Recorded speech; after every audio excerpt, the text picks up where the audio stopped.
So Dwight, I've got an observation about the checklist. So first of all, really appreciate it. It's nice, it's thorough, it's really helpful to serve as a guide.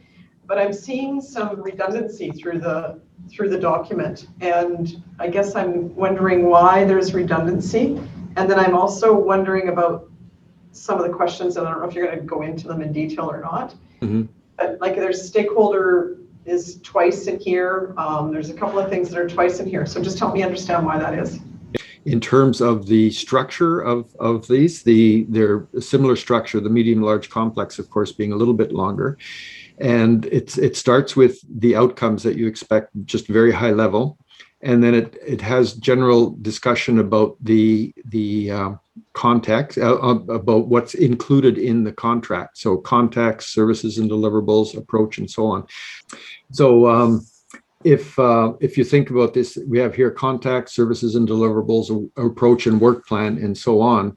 What happens as you move further down the contract and get into the actual setting up of the contract, each one of these starts to replicate. So I'm sorry, we're going too fast here. So context is under 1.2.1 general, but then you get context, the elaborated version, in 1.2.2. So it just goes. So then 1.2.3, the next one is, so you have extra details there. 1.2.3 is services and deliverables.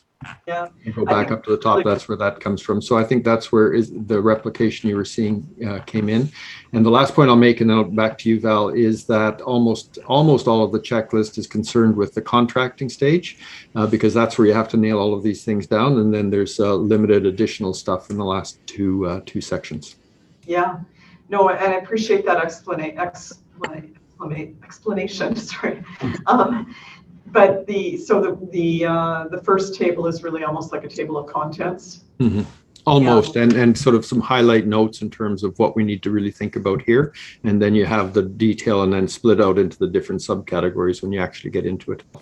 Yeah, that makes sense to me.